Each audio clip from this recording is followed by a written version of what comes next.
what Colin and I were just doing is basically the entire house hearing, except people were basically swearing at each other. What happened? Yeah, And before you answer that, was Marjorie Taylor Greene involved?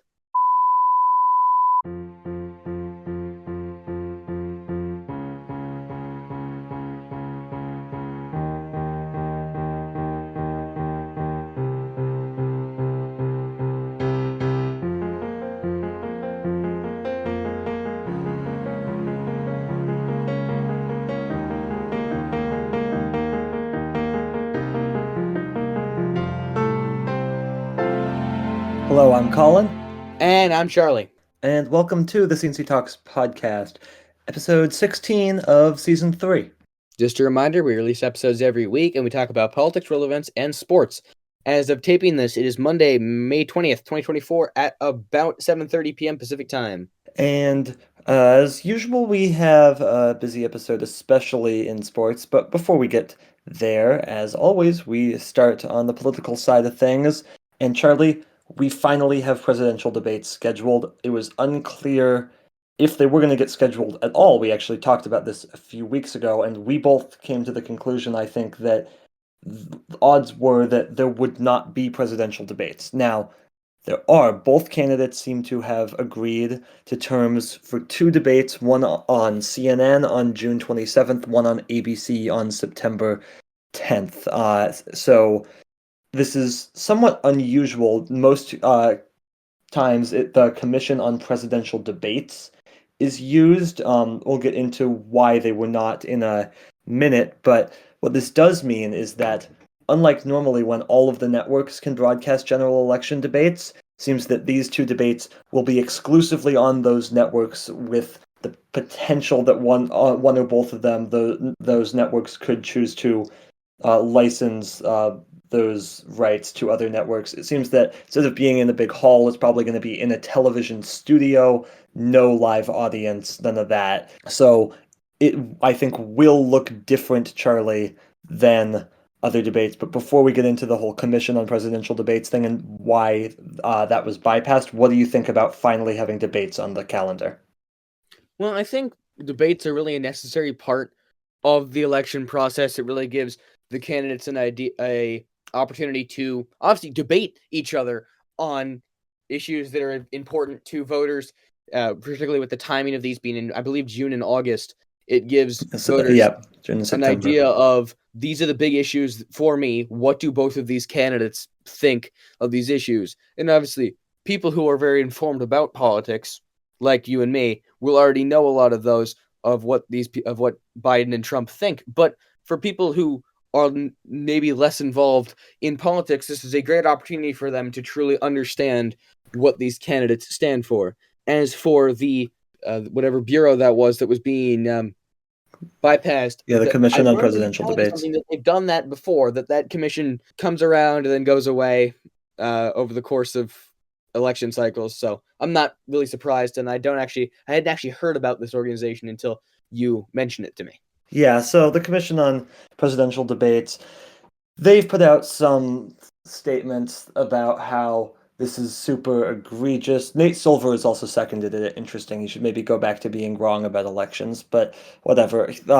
They've Damn. put out some sort of statement about this is kind of a disgrace to going around the commission. It's highly unusual. It's breaking this big tradition. Okay, the Commission on Presidential Debates is allegedly a nonprofit and yet has a lot more assets than a nonprofit should have, first of all. Second of all, they've only been doing this since like the late 80s, so there is no great tradition. Televised debates began in 1960.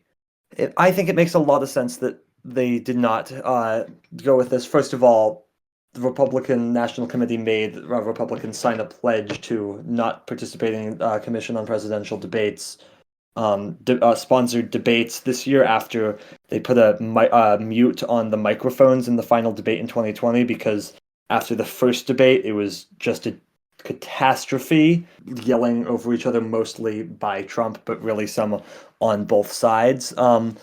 And that's really not the only problem with the 2020 debates. The other problem was in that first debate, the Commission on Presidential Debates essentially let Trump debate with COVID. And there's not really a bigger way to fail, especially when they said that both candidates would have to take COVID tests. They essentially bowed down to Trump and said, no, you can self-report your COVID test. He didn't take one. He had COVID when he was on the stage debating Biden. There was no vaccine at the time, and both of them are quite old, so that, as you can imagine, is problematic and a great reason to not have anything to do with that organization anymore. The other reason is that under the commission's rules, RFK Jr. would have met the eligibility requirements to participate in the debate. I don't think either candidate really wants to deal with RFK Jr., and frankly, I can't blame either candidate for that, so I think this just made a lot more sense. No, I Now, mean, I as think it makes a lot of sense go that they ahead. don't want to debate RFK Jr. It would be a 2-on-1. Yeah, I mean, You don't want to debate him and the worm. sure. Yeah, I right. Forgot the promise that we have to mention the worm every time we mention RFK on this podcast. Now, as for the value of this debate, I think it's going to matter a lot how the moderators do. I don't think ABC has announced who they're planning to have moderate these debates yet. Jake Tapper and Dana Bash will moderate the CNN debate. And I think that that's going to matter a lot. Is it just going to be the candidates yelling over each other? How good of a Probably. job are the moderators going to do with fact checking? And what types of questions? Is it actually going to be a substantive policy debate, or is it going to dive into the culture war stuff? Are there going to be essentially ground rules established? No, during this debate, you cannot challenge the validity of the election that has not yet happened. You cannot say, no, this election's going to be stolen. That's going to be shot down. There's will once again not be any reason to suspect fraud because, or at least on a widespread scale, because there never has been in American history. So I do think whether the debates are a success is going to have a lot to do with the moderators. Yeah, I agree with that. Let's move on now to the Trump trial. Colin, do you have any more updates on exactly what was going on there? I know that Stormy Daniels was on the stand last time we recorded. What has gone on since then? Yeah, since then, Michael Cohen, the last few days, has really been the main witness for the prosecution. Again, as we mentioned a little bit last week, he really is kind of the star witness. He was the middleman. He knew about all of this. Now, the one problem is that he's not exactly the most credible source for some pretty obvious reasons, starting with the fact that he too is a criminal. So cross-examination did not go great. Now, the defense then, sorry, the prosecution rested after Michael Cohen's testimony. So then the defense, they started calling their witnesses. They really didn't have many. Robert Costello was the primary witness for them. Not a great witness. It did not go well for them. The judge essentially had to reprimand him after kicking the jury out of the room for a couple minutes because of his decorum.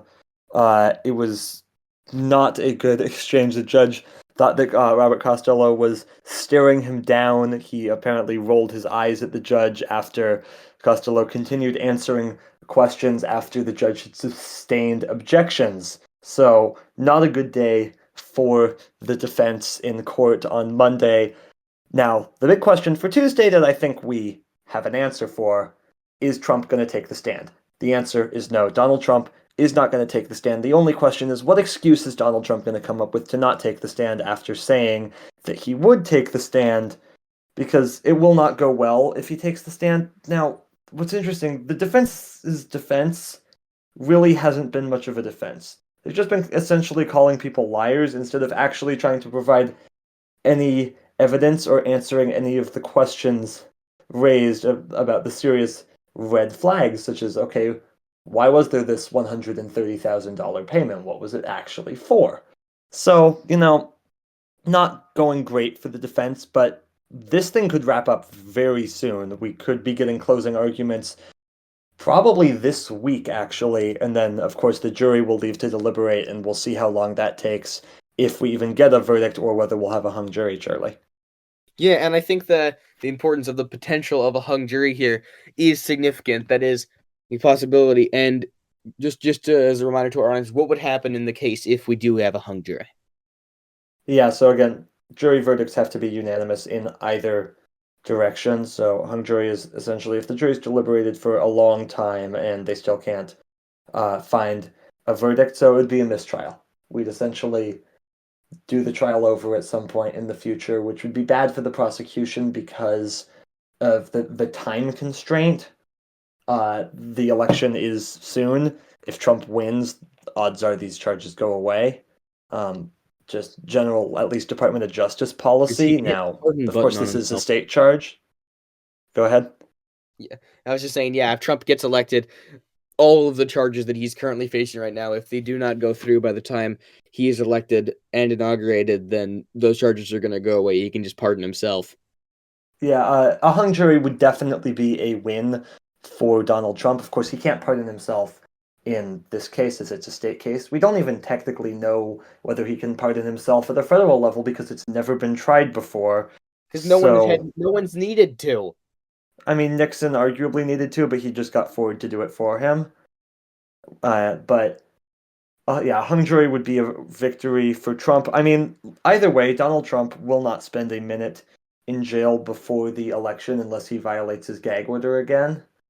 Because if there's a verdict against him that finds him guilty, that will undoubtedly be appealed. The appeals process takes a while. So, again, a guilty verdict is not the end of this, it's only the start. Yeah, it really is. Now to move on to some economic news. The Dow Jones Industrial Average has hit 40,000 for the first time in its history. So, Colin, those who are saying that economics is not necessarily good under Biden, this could prove them wrong. Now, the stock market isn't everything, but this is a good step, is it not? Yeah, I mean, again, the Dow is not the best indicator of the overall health of the economy, but it is definitely a good sign, adding to the countless other good signs for the economy that we've seen over the past few years. Really, since the end of the COVID pandemic, the US economy has recovered really, really well. Inflation now seems to be under control.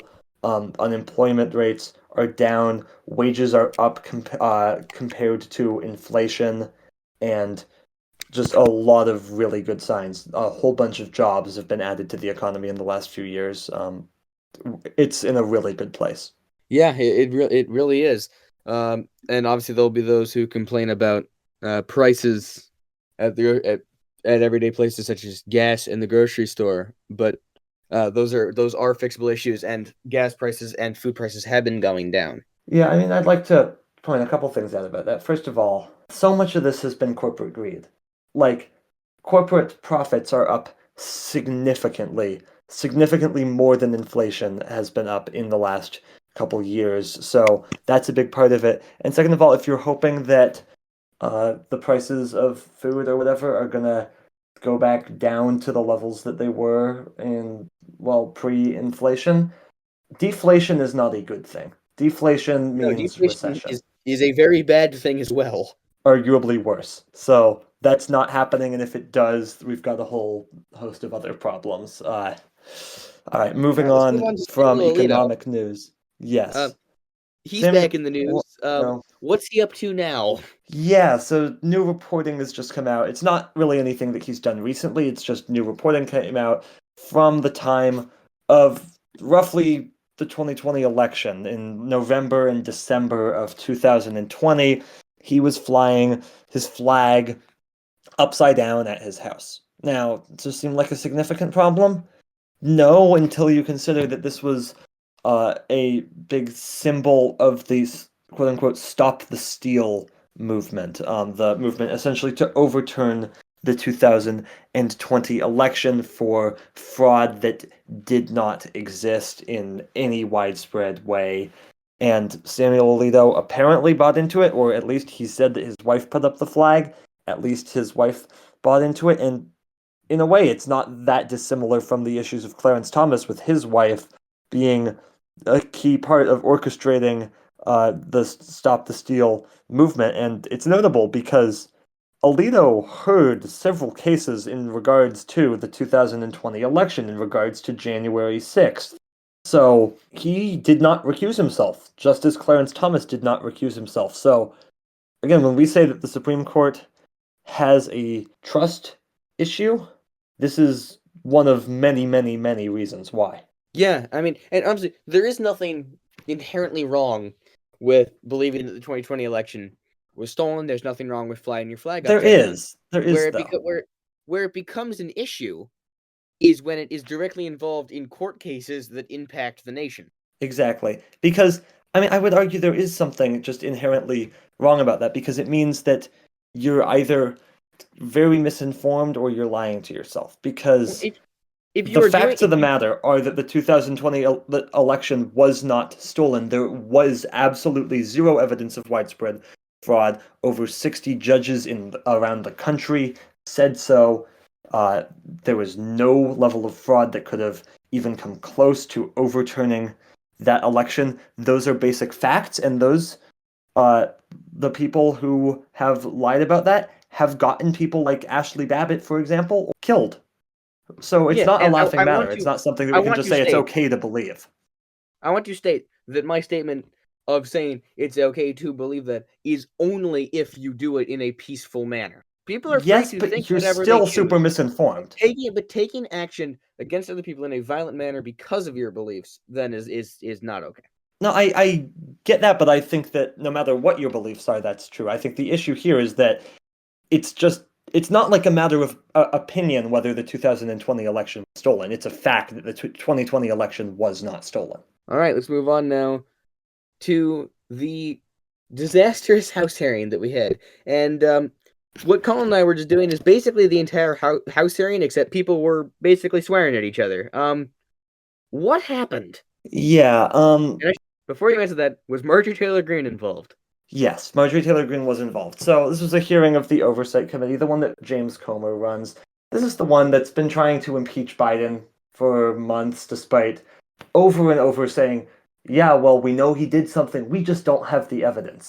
Well, okay, I'm sorry, that's just not how it works. You actually have to have evidence to impeach somebody. But they don't because the evidence of high crimes and misdemeanors does not exist. So they were going to hold a hearing on Thursday morning at 11 a.m.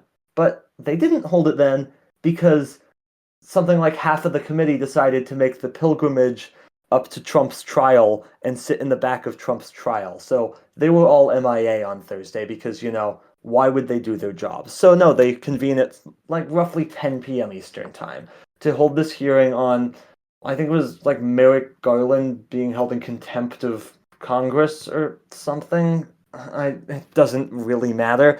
And the hearing just went into complete chaos, mostly when Marjorie Taylor Greene decided to insult the appearance of another member of Congress, Jasmine Crockett, for her fake eyelashes. It led to a pretty intense back and forth between AOC and Marjorie Taylor Greene. And also, Jasmine Crockett essentially responded to this after Comer essentially said, yeah, no, it's okay. We don't really have problems with that in this committee by saying, oh, so then is it okay to call other members of Congress a bleach blonde, bad built butch body? We're gonna Obviously have to cut most referring of that. to Marjorie Taylor Greene. Didn't explicitly say her, didn't even explicitly call anybody that, but who she was talking about. So that's gone pretty viral. But really, the whole thing is just a disgrace. I mean, this is what the taxpayer dollars are going towards. Instead of there's a known crime and you're trying to figure out who done it, they've chosen the person that they think did a crime and they're trying to find a crime to pin on him. And they can't even hold their hearings at usual times because all of them want to go see a 4 times indicted, twice impeached former president in his porn star hush money criminal trial. So they'll hold the hearing at like 10 p.m. And then it'll go into complete chaos after they start insulting each other's appearance.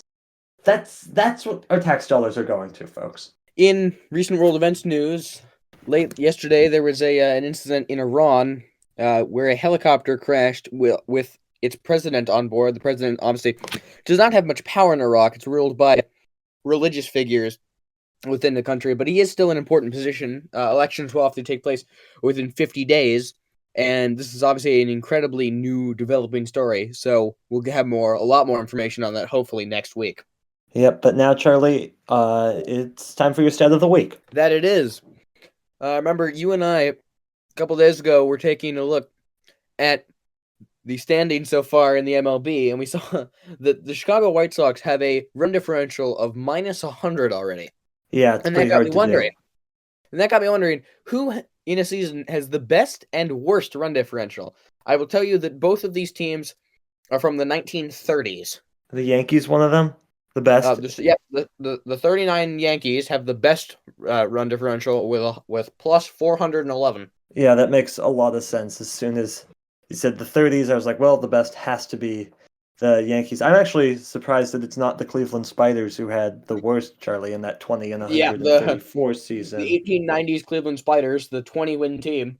Was it the Cubs at Is some point in the 30s? it is at some point in the 30s. Yes, it's a team from 32.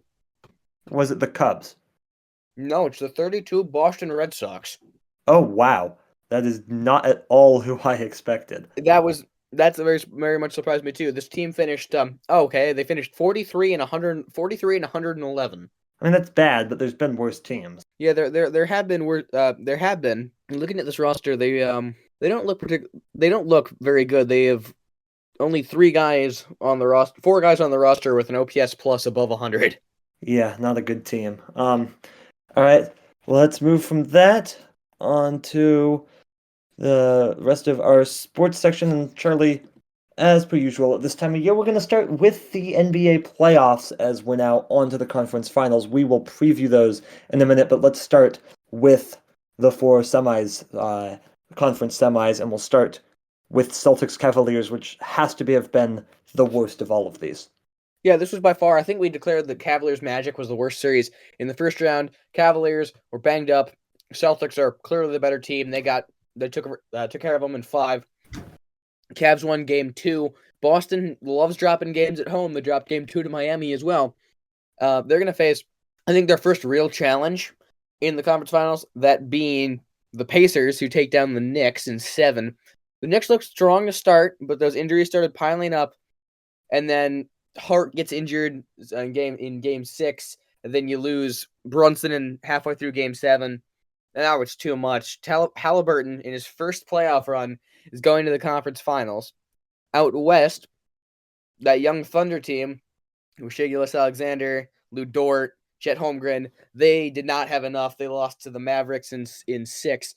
And I remember, if I remember correctly, I believe that it was Kyrie Irving just had this absurd shot against Chet where he's falling down. He just lobs one up and it somehow went in. And that Yeah, really I iced game am 6. I am curious about that Thunder Maverick series. First of all, let's just take a minute to laugh at the Thunder. We're Seattle people, and the Thunder can go to hell. They ain't winning one. They are not winning a ring till we get our team back. No, they're not winning one even after we get our team back. They will never win a ring, and the ring that is allegedly 79 is not. It's ours. They cannot take it. They cannot lay claim to it, and they never will. And if you're wondering, oh well, yeah, they'll be back. Isn't that what we all thought about Durant, Harden, and Westbrook? How did that team not win a ring? Well, mainly because of salary cap issues, and they had to trade Harden away because they wanted to keep Serge Ibaka. But I am curious, the end of Game 6, slightly controversial, was that a foul on Shai Gilgeous-Alexander? I don't think so. I don't think it was. That looked a whole lot of ball to me. But I understand. I did see some arm. It is absolutely beautiful to me that they lost on free throws. And I don't understand, though.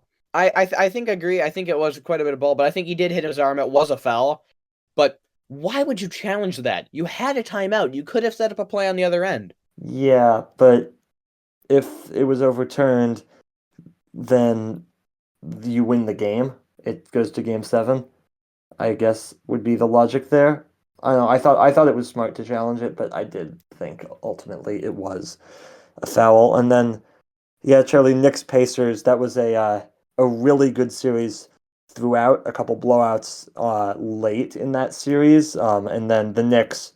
I think they were just too banged up, Charlie. They just had nothing in Game 7. Yeah, and there's obviously that sparked debates about whose fault is that. Tom Thibodeau's fault, just the way he constructs his lineup.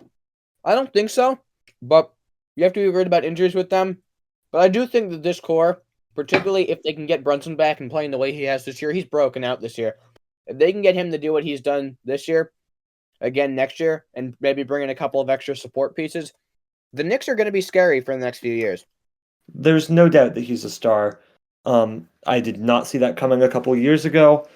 I've been very publicly apologizing for my take back in the 2022 offseason on the Knicks going after Brunson because I was very, very wrong on that. I will also say about this series, ESPN's coverage of Game 7 was an absolute embarrassment. It was so bad. You do not always need to focus on Stephen A. Smith. There is another basketball team playing that's not the Knicks. Not that you guys care because, only the stars teams matter. Only the best, most well-known brands actually matter. And there's a way to cover this game actually in a fair way. And that is not at all what happened. And also get Stephen A. Smith off of any show that's not First Take. There's should be debate shows and there should be pregame shows, and that is a very real way to do things. And Stephen A. Smith does not belong on the pregame show, essentially yelling about how great his Knicks are going to do, because, nothing biased about that. Moving on, Charlie, that other series that ended in the Game 7, Nuggets-Timberwolves. I took a look at I was working on something most of the weekend. I remember I looked at the score at halftime, and I was thinking, well, we're going to get the Doncic versus Jokic battle. And then I came back with about, 7 minutes left in the game, and the game was tied. And I would later find out exactly what happened. But yeah, Minnesota just comes storming back at halftime. And Anthony Edwards had a pretty horrible first half. Second half, he locks down Jamal Murray. Jokic did not get the rest that he usually does in the second half. And the Nuggets ran out of gas at the end. Gobert really put a dagger in there with as time was starting to expire, and Minnesota moves on. And this team is scary. They are a very scary team. I have them coming out of the West over the Mavericks at this point. I do too. I will also say that if you include this game, the last 4 games that have aired in that television window, which is essentially the conference semifinals, Game 7 Sunday night window on TNT, because that's a window that's essentially open for the NBA every single year if a series gets to a Game 7. The last 4 games to air in that time slot were the Raptors' Kawhi, is this the dagger shot against the 76ers in 2019, the Ben Simmons passed up dunk in 2021, the Chris Paul hits a huge 3 in 2022, and now this one, yes, I know. And then the 15 point comeback from halftime in 2024. So a lot of really notable Game 7s have aired in that television window. So, Charlie, we talked a little bit about the Mavericks Timberwolves series, but what do you think of this other Eastern Conference Finals series? That's what I was going to ask you, actually. I mean, I think a big question mark in this is if and when Kristaps comes back, how good is he going to look? Yeah. And this is, I think, really the Boston's first real challenge. Obviously, the Pacers have not had a super hard road either. They played a Dameless, Giannis-less Milwaukee team and a very banged-up New York team. Yeah, but everyone that they've played has been decimated. With a very lackluster Cleveland team and a Heat team without Jimmy Butler, and that's playoff Jimmy we're talking about. Yeah, no, I agree. But, I mean, I think that the Celtics are just going to do what they've done all regular season. I think that they could run into some trouble in the West because I just, in general, think the Western Conference is better than the Eastern Conference, and it's not even that close this year. But and we're totally not West Coast biased the whatsoever. Are a big enough threat. Yeah. No, I think that if, like, not Marcus Smart, he's on the Grizzlies now. If Jason Tatum and Jaylen Brown get injured, then we're talking, or even if one of them get injured, but I think that... Or even if there's a guy like Derek White, I think that could really throw him off. But I think... Yeah, maybe, but I think if they stay with the health that they have right now, which again is without Porzingis, then I think they'll be fine. Yeah, the key for the Pacers is the Celtics have had a lot of rest. They're going to be... I think they're probably going to start off slow in Game 1. what the Pacers have to do is they have to come out firing in game one, and they have to take game one if they're going to win the series, in my opinion. Yeah, agreed. Let's move on to hockey, the Stanley Cup playoffs. In a very similar place, we'll start, Charlie, out east. It was the Bruins' chance to get revenge. They were down 3-1 to Florida, and they could not complete it. That series finishes in 6 games. It was looking decent for the Bruins in game 2, but it was not to be. Yeah, I have a theory that only one of the teams named the Panthers can be good. It's either the Carolina one or the Florida one. And the Carolina one is really bad right now, which means the Florida one, in theory, should be doing really, really well. And they definitely have And been. they really very much are. Yeah, so Florida moves on, and they'll be playing the winner of Rangers Hurricanes. The Hurricanes went all in for the season, but yeah, it just wasn't enough. New York moves on. Carolina downed one New York team, but can't get past the other one. Who do you have between Panthers and Rangers? I mean, I really don't want to pick. I really don't like any of the teams that are going to be left in this year's Stanley Cup playoffs. But I mean, I think Florida's a better team than New York is. I think it's close. I think this could be a really, really good Eastern Conference Finals. But yeah, the Rangers Hurricanes series, Rangers were up 3-0, but the Hurricanes came and took the next two, and I believe were up by a couple goals in game 6. So it was on the way to potentially being a comeback from a 3-0 deficit, but again, just not meant to be this year. And then out west, the Stars beat the Avalanche in 6, a second overtime victory in game 6 in Colorado for Dallas to advance. And they'll play the winner of that Canucks-Oilers series, which Game 7's going on as of when we're recording this, but I feel pretty confident in saying that Edmonton's going to win that game. So, Charlie, your final 4 in the NHL. Yeah, and I think The there is going Edmonton to be an Oilers, issue. Dallas Stars, New York Rangers, Florida Panthers. Yeah, and I mean, given the winner of that Canucks Oilers series, they're going to run into a very big problem. What? They're Canadian, meaning they're not going to win the Stanley Cup. Yeah, that's undoubtedly true. A Canadian team has not won the Stanley Cup in over 3 decades, as we will remind you every single year as they continue to dwindle, because we're Americans and we're not Canadians, and we really enjoy seeing teams lose. Yep. So give me the Stars there. Panthers Rangers. I think it's going to be a good series. I think I'm going to have to go with Florida here and give me Dallas to win the whole thing. Yeah, I feel like Dallas seems like the obvious pick to win it all this year. I didn't feel like they were that far behind Vegas last year, even though that series was not close in the Western Conference Finals, and they've definitely just taken that next step this year. So, yeah, I also like Dallas to go all the way. And now that they have beaten Colorado, that means that both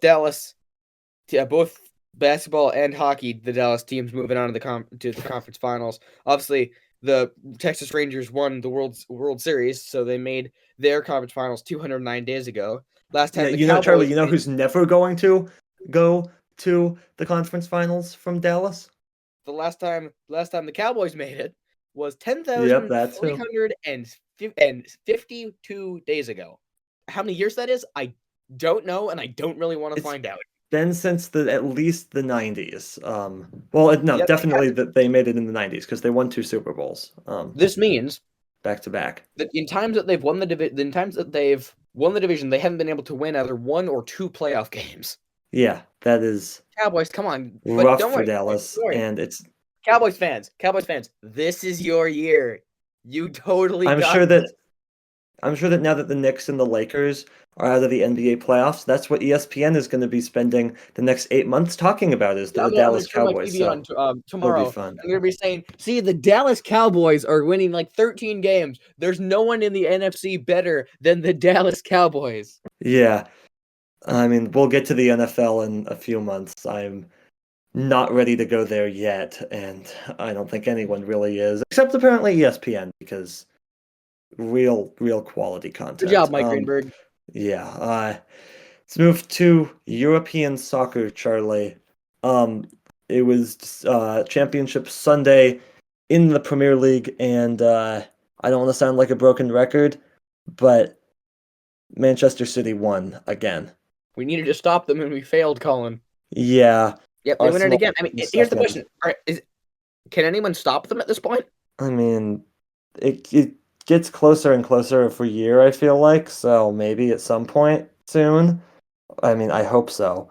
Um, yeah, Arsenal finishing in second, Liverpool in third in Klopp's final game as the coach of Liverpool. Aston Villa finishing fourth. So those four teams will all go to the UEFA Champions League this year. Now, getting relegated, Sheffield, Burnley, and Luton Town. It was a nice run, Luton Town, and not really.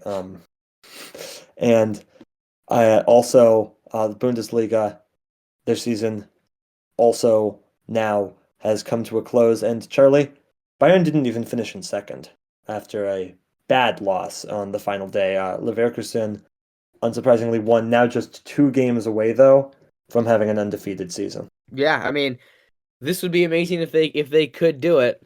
I don't know who their final 2 games are against, but likely teams I believe teams that they have played before. So I think they'll Yeah, do it. those final 2 games for Bayer Leverkusen, it's the UEFA Europa League final against Atlanta, and then the German DFB Pokal final.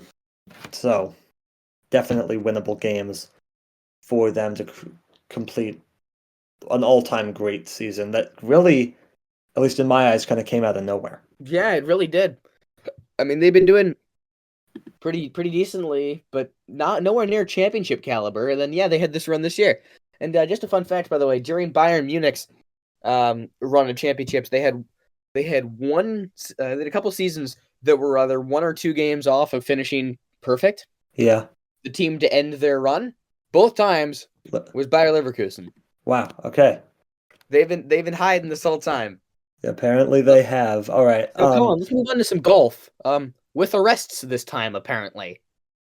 Yeah, PGA Championship this week in Louisville. A really, really, really good tournament. Obviously the stain was Scotty Scheffler getting arrested Friday morning. For really, it's kind of unclear why he got arrested. Like, I think that a lot of people are now actually learning that the police sometimes lie and sometimes don't do their jobs well, especially the Louisville police. See Taylor, Brianna. But the arrest, I imagine that the charges are going to be dropped. I mean, they seem somewhat bogus, but he did have to get a mugshot in like the orange jumpsuit, which was weird. Was put in a jail cell for a few hours, still made his tee time and shot 5 under on Friday, but did not win the tournament this year. That went to Xander Schauffele, his first major, and in order for him to win his first major this year, he needed nothing short of the greatest score to par in major history, and he got it. 21 under, birdie on the final hole after a ridiculous shot on the second shot on the 18th with his uneven footing due to where he placed the first shot right next to the bunker, and beating Bryson DeChambeau, who really came on strong on the final day of the PGA tournament. So an incredible tournament. The field overall finished, I believe, a couple hundred strokes under par. So very, very few really high scores in this tournament. I believe the cut line ended up being even. So you had to essentially through the first 2 days, even or better, to play the weekend. Now let's move on to the Formula One Imola Grand Prix, full name being the Formula One MSC Cruises Gran Premio del Made in Italy e dell'Emilia Romagna. Just call it Imola. Yeah, I definitely did not need to hear that one. Just call it Imola. But yeah, Verstappen set the fastest time in qualifying, closely followed by both McLaren and Ferrari. Piastri would get a penalty, dropping him from initial second down to fifth for impeding Kevin Magnussen in first qualifying. Verstappen would get off the line well and actually would build a gap up to about 10 seconds as we reached about 2/3 of the race distance. Norris in second, complaining about his race pace. However, in the course of the last 15 laps, he started to close the gap and got incredibly close and was ended up just about 7 seconds off of Verstappen at the end of the race, which really is showing that we are getting back to competitive racing here. Leclerc was not far off him as well, and this gap in the standings to Red Bull is closing. In fact, Sergio Perez had himself a horrible weekend, and he is now actually in third place in the championship behind Leclerc. Leclerc has 107 points, Perez with 103, and I believe that Verstappen is somewhere around 162. Next week's race is in Monaco this weekend, and it's part of the greatest weekend in racing. IndyCar is at Indianapolis for the Indy 500. Formula One is at Monaco, and NASCAR is at the Coca-Cola 600 at Charlotte Motor Speedway. Okay, but isn't Monaco like the single worst race? It has the single greatest Most qualifying, historic. and it is a great qualifying day and a very mediocre race day. Yeah, I mean, there's so many issues with the Monaco Grand Prix. All right, let's move on. Yeah, let's move on to something that I again feel obligated to talk about, but don't really want to, so I'll keep it brief. Second race of the Triple Crown. There will not be a Triple Crown winner this year, as Mystic Dan did not win the Sees the Gray won the Preakness this year. All right, I think that'll do it. Yep, glad that I got that one out of the way. Make sure to subscribe to the C&C Talks podcast. Episodes coming out every single week wherever you do your podcasts. Our website, cctalks.com, has everything you need to know about the show, and you can call us with your questions at 360-389-2630. Again, that's 360-389-2630, and you can follow us on Twitter at CC Talks Podcast, and follow Charlie at CC Talks Charlie, and you can join our Discord server at cctalks.com/discord to connect with us. All of this information and more is in the description below. But for our producer Morris and our production designer Zack, I'm Colin. I'm Charlie, and we'll see you next week.